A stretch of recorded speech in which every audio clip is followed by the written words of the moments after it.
नमस्कार दोस्तों, स्वागत है आपका अपने प्लेटफॉर्म एनसीईआरटी बाय विक्रम पर। और ये हम NCERT line by line explanation के वीडियो स्पेशल बनाए जा रहे हैं साथी अध्यापकगण के लिए और जो सीनियर स्टूडेंट सिविल सर्विसेज की तैयारी करते हैं उनके लिए। तो हमने अध्याय का फर्स्ट पार्ट पढ़ लिया था। यदि आप कंप्लीट अध्याय पढ़ना चाहते हैं तो चैनल पे अलग से प्लेलिस्ट बना दी गई है और उसमें प्रत्येक अध्याय लाइन बाय लाइन एक्सप्लेन किया गया है। तो चलिए हम शुरुआत करते हैं हमारे सेकंड पार्ट की। तो हम दो स्टेट में घूम चुके हैं। एक हमने हरियाणा जाना था, उसमें हमने जाना था कि ठोस पदार्थों को किस प्रकार से अलग किया जा सकता है।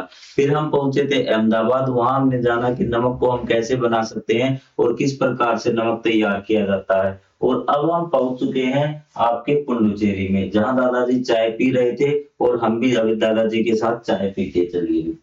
वे अपने पुराने पड़ोसी से क्या करते हैं, बात करने के लिए उत्साहित है। मल्ली और वल्ली दोनों बच्चे साथ साथ अपने पेरेंट्स के घूम रहे हैं, तो दादाजी के साथ बात करने लगे।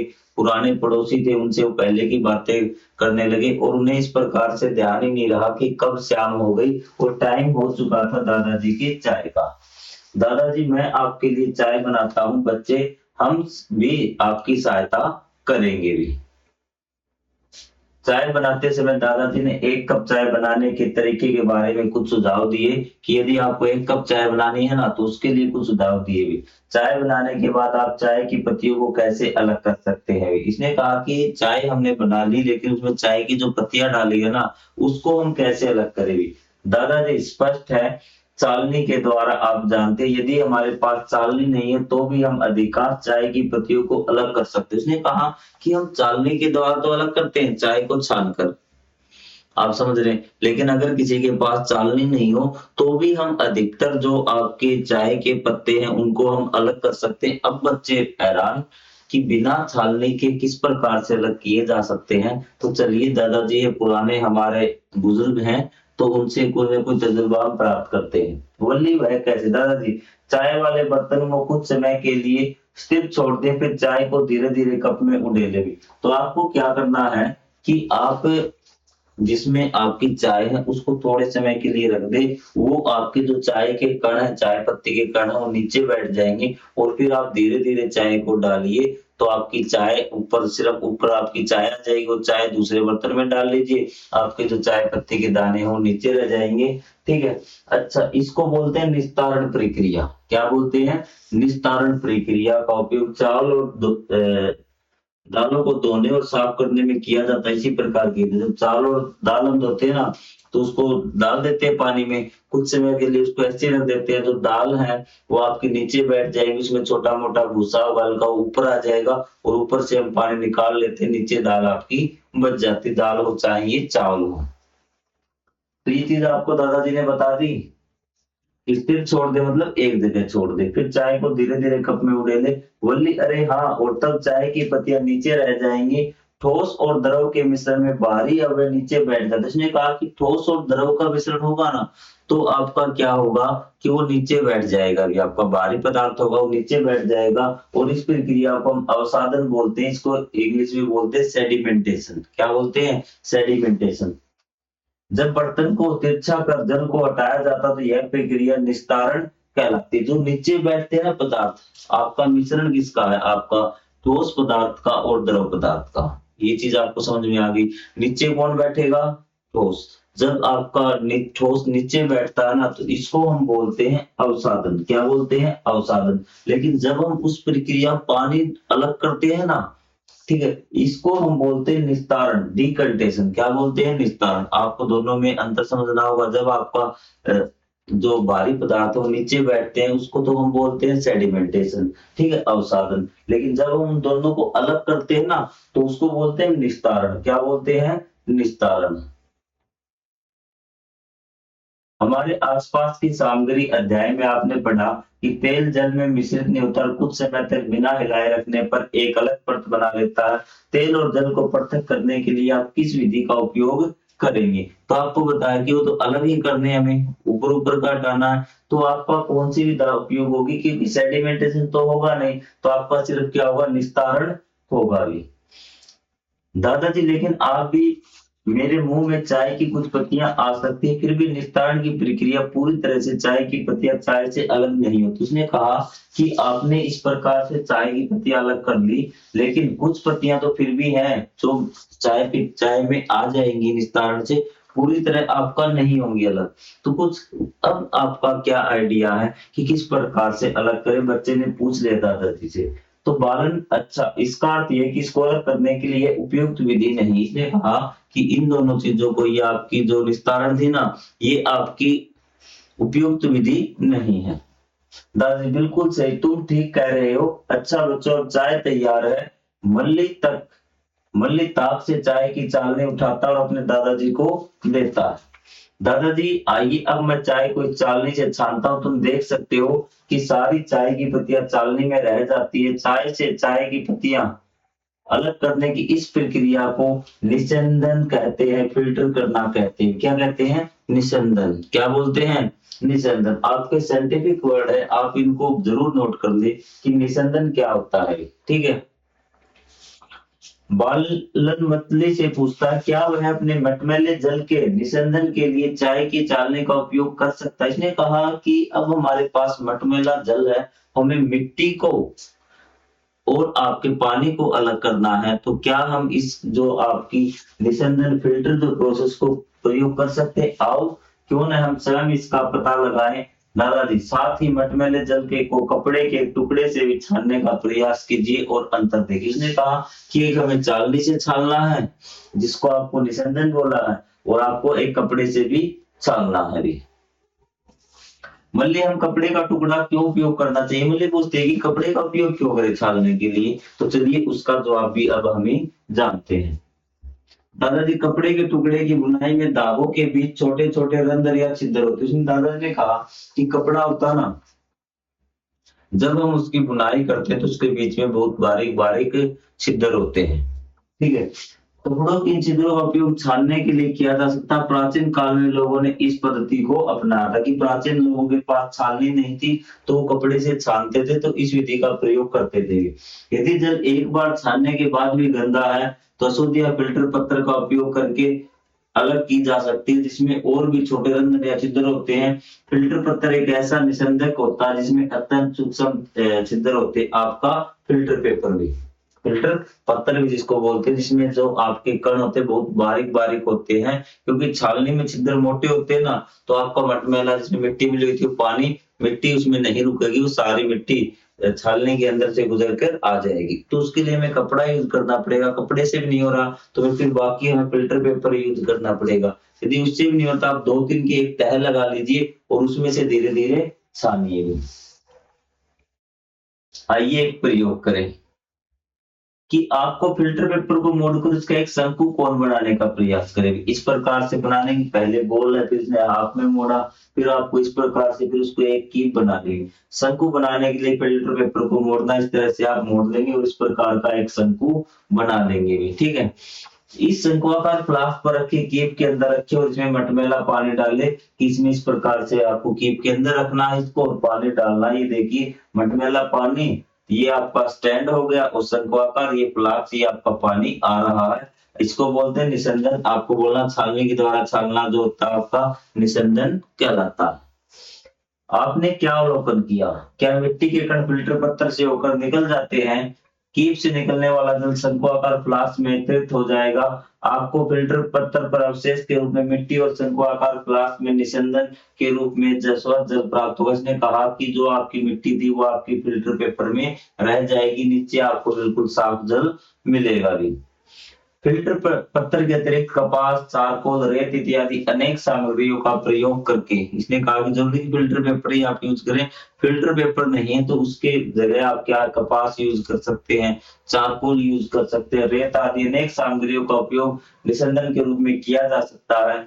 निस्यंदक का चुनाव पृथक की जाने वाली सामग्रियों के कणों के आधार पर निर्भर करता है कि हमें अलग क्या करना है। तो उसके आधार पे हम उस पदार्थ का चुनाव करेंगे कि निस्यंदक के तौर पर हम क्या लें, कि हमें कपास लेनी है या फिर चारकोल लेना है या रेत लेना है या फिर हमें फिल्टर पत्थर लेना है। तो उसके आधार पे हम सेलेक्ट करेंगे हमें अलग क्या करना है।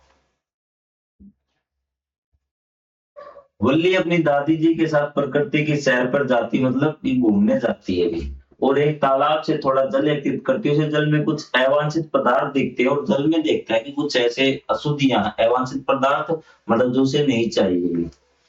कम लागत की सामग्री का उपयोग करते जल के निस्यंदन के प्रत्येक एक कार्यकारी मॉडल की योजना बनाए, इसका निर्माण करें। अब आपको क्या करना है कि उसमें रुपए इतने ज्यादा खर्च नहीं होने चाहिए और आपको एक मॉडल बनाना है जिससे वो जल क्या हो जाए, साफ हो जाएगी।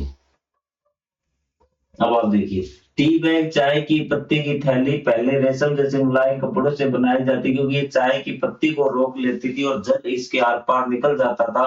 रेशम मजबूत होने के कारण गर्म जल के संपर्क में आने से नहीं पड़ता था।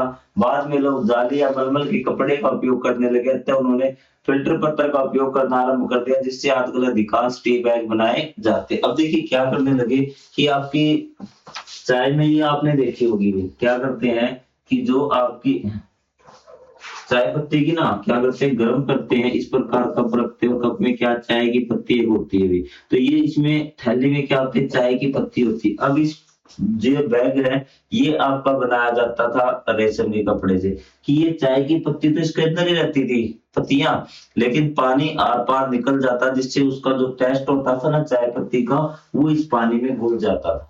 और आज के समय में वो आपको फिल्टर पेपर से बनने लगी है। ये चीज आपको आ गई समझ में? ये देखिए आपका, यहाँ से एक बार हम इस पे बात करते हैं। जो ऊपर रहेगा ना, तो आप क्या करते हैं मॉडल बनाने के लिए, आपको कुछ नहीं करना कि आपको कंकड़ पत्थर लेने हैं, ठीक है, उनको एक बार आपको वॉश कर लेना। तो इस प्रकार से क्या करेंगे, हम ऊपर की परत पे मोटे पत्थर लगा देंगे, उस पे फिर बारीक लगा देंगे, उसके बाद बारीक बारीक, इस प्रकार से आप रेत लगा सकते हैं। और इसमें से जब आप पानी गुजारेंगे ना, तो ये फिल्टर होके आ जाएगा। आपके भारत में जो ज्यादातर पानी जो घर में फिल्टर होता है वो इस माध्यम से फिल्टर होता है, इसमें आपकी लागत भी कम होती है और पानी भी फिल्टर हो जाता है। तो आइए ये देखिए क्या कर रहे हैं अभी, इन्होंने तो मछलियां वगैरह ही पकड़ ली भी यहाँ जाल में, और भी बहुत सारी चीजें। मल्ली और वल्ली अपने दादाजी और उसके मित्र ओटुकम के साथ पास की नदी में नौका विहार के लिए जाते हैं। नौका विहार का मतलब नाव में घूमने के लिए वो जाते हैं। आप भी जाते हैं क्या?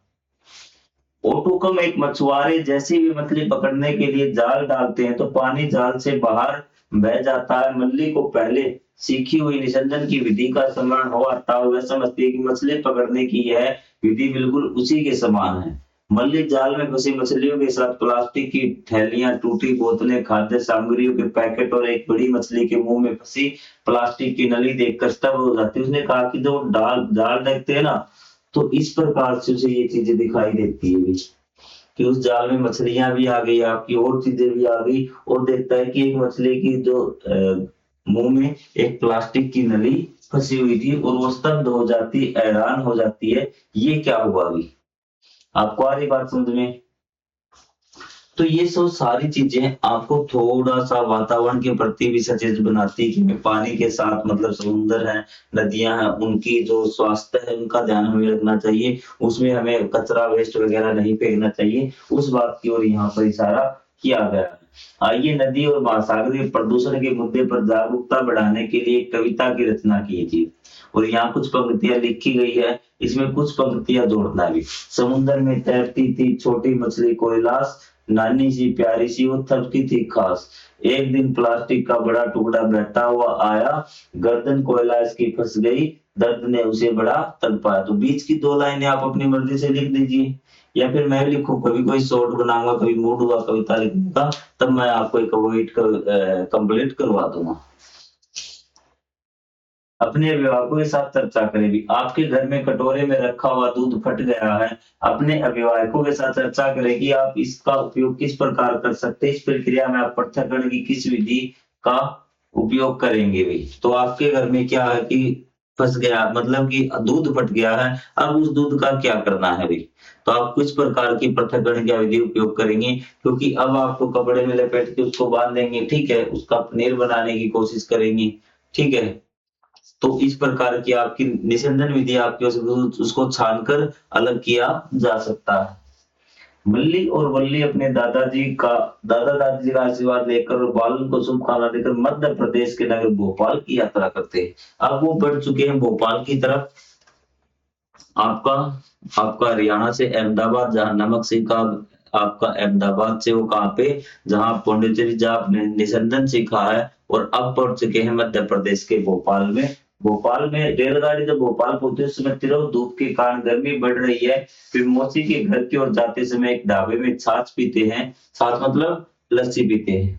मल्ली ढाबे की दीवार पर लटकी बड़ी सी पेंटिंग के बारे में दुकानदार से पूछती है। दुकानदार बताता है कि चित्तर में घरों में एक बड़ी मथनी से दही मथ कर मक्खन प्राप्त करने की प्रक्रिया को दर्शाया गया, जिसे मथना कहते हैं। इस प्रक्रिया में हल्का होने के कारण मक्खन ऊपर तैरता है और छाछ नीचे रह जाती है। इसने कहा कि ये देखिए आपका भी इस पेंटिंग के बारे में पूछा कि ये क्या है? इसने कहा कि जब दही जम जाता है तो दही को हम मथ कर क्या है घी निकालते हैं। घी आपका हल्का होने के कारण ऊपर आ जाता है मक्खन, और जो छाछ है आपकी नीचे रह जाती है, और घी को अलग कर दिया जाता है, मक्खन को अलग कर दिया जाता है।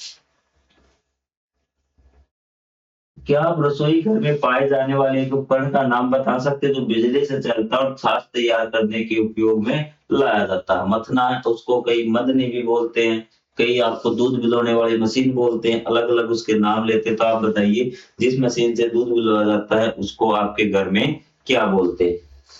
चीजें क्लियर हो रही है आपको? कोई डाउट? क्योंकि रात का समय हो गया, नींद आ रही है, ठीक है। लेकिन आपका जो आज ये पार्ट है मैं कंप्लीट करवा के ही रहूंगा। 2-3 पार्ट बनेंगे, चाहे 11 बजे चाहे 12 बजे, तो आपको ये मैं कंप्लीट करवाऊंगा। मौसी के घर पर उनका प्रवास आनंद में रहा और वे अपने घर लौटने पर अपनी सभी यादें अपने मित्रों के साथ साझा करने के लिए उत्सुक है। अब उनका अपनी यात्रा के अंतिम पड़ाव मेघालय की राजधानी शिलोंग पहुंचने का समय आ गया है। शिलोंग में अपनी बुआ के घर पहुंचते ही एक बढ़ई को लकड़ी का अब वो अपनी बुआ के घर पहुंचे, मौसी के घर जा चुके। अब वो क्या है, अपने बुआ के घर देखे, वहां देखे एक बढ़ई क्या था, लकड़ी का काम करने वाला। काम करते समय उसे अचानक कुछ लोहे की कीलें लकड़ी के बुरादे में गिर जाती। उसकी लोहे की कीलें क्या थी, आपकी लकड़ी के बुरादे में गिर गई। अब उन लोहे की कीलों को क्या करना, हमें ढूंढना है, अलग करना। कौन सी विधि अपनाएंगे ये देखिए। तो उसने क्या किया, फट से अपनी चुम्बक उठाई और उस बुरादे में घुमा दी, और आपकी जो लोहे की कीलें थी वो इससे चिपक गई। बढ़ई हाथ से लोहे की कीलों को निकालने लगता। बच्चे बढ़ई से रुकने के लिए कहते हैं। तो उसने कहा कि बढ़ई क्या करता है कि हाथ से उठाने लगता है। उसने कहा कि अंकल रुकिए एक बार। तो बढ़ई क्या करते हैं, वो बच्चे क्या करते हैं कि अपने बुआ से चुंबक लेते हुए बढ़ई से कहते हैं कि चुंबक को लकड़ी के बुरादे में घुमाइए। सारे कीले चुंबक से आकर्षित होकर उस पर चिपक जाती हैं। बढ़ई ने पृथक्करण की किस विधि का उपयोग किया? चुंबकों को जाने अध्याय का स्मरण करें। क्या आपने पढ़ा था चुंबकों को जाने भी? ठीक है, चुंबकीय विधि थी आपकी वो अलग करने की, क्या है, चुंबकीय विधि थी। वे पदार्थ जो चुंबक के प्रति आकर्षित होते हैं उन्हें चुंबकीय पदार्थ कहा जाता है। लोहा चुंबकीय पदार्थ का एक सामान्य उदाहरण। चुंबक का उपयोग करके चुंबकीय और अचुंबकीय पदार्थों की जो पृथक्करण की विधि है उसको चुंबकीय पृथक्करण कहा जाता है, फिर चुंबकीय विधि आपका उसको नाम दिया जाता है। आपको आगे बात समझ में आई है? आजकल पुनर्चक्रणकर्ता रिसाइकलर अपशिष्ट पदार्थों के ढेर से लोहे की वस्तु को अलग करने के लिए विद्युत चुंबक का इस्तेमाल करते हैं। क्या करते हैं? विद्युत चुंबक भी।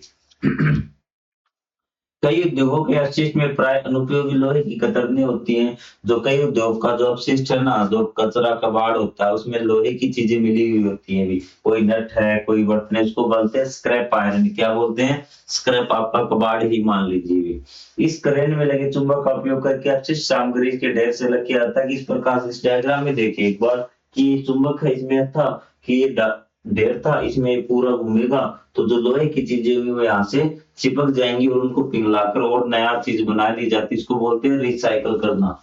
अनुपयोगी लोहे की कतरनों का पुनर्चक्रण करके उन्हें पुनः उपयोग में लाया जा सकता है। मतलब कि जो अब तक हमारे किसी काम की नहीं थी लोहे की जो कबाड़ था, उसको हम दोबारा से पिघला के नई चीज बना लेते हैं, उसको बोलते हैं पुनः चक्रण। और ये चुंबकीय पृथक्करण का ही एक उदाहरण है। मल्ली और वल्ली की छुट्टियां आनंद में रही। उनकी यह मनोरंजक बात की यात्रा उनकी स्मृतियों में स्थायी रूप से रहेगी, इसमें उसकी यादों में हमेशा ही यात्रा रहेगी कि इस प्रकार से वो घूमे थे। उन्होंने न केवल भारत के विभिन्न क्षेत्रों को जानने का आनंद लिया बल्कि पदार्थों को अलग पृथक मतलब अलग करने की विधियों का भी ज्ञान प्राप्त हुआ भी। निम्नलिखित वाक्यांशों कागज की छोटी पर्चियों पे लिखें कि दालों से छोटे कंकड़ को पृथक करना भी। अब बताइए कैसे करेंगे आप? हस्तचलन विधि द्वारा भी। दही को मथकर प्राप्त करना, मथना भी। पके हुए दलिये या पोहे से हरी मिर्च निकालना, वो भी आपकी हस्तचयन होगी। तरबूज से बीज निकालना हस्तचयन। निर्माण सामग्री के मिश्रित ढेर से लकड़ी के बुरादे और लोहे के किलो को पृथक करना भी। तो आपको अगर लोहे की किले की आपका चुंबकीय पृथक्करण आपका हो जाएगा।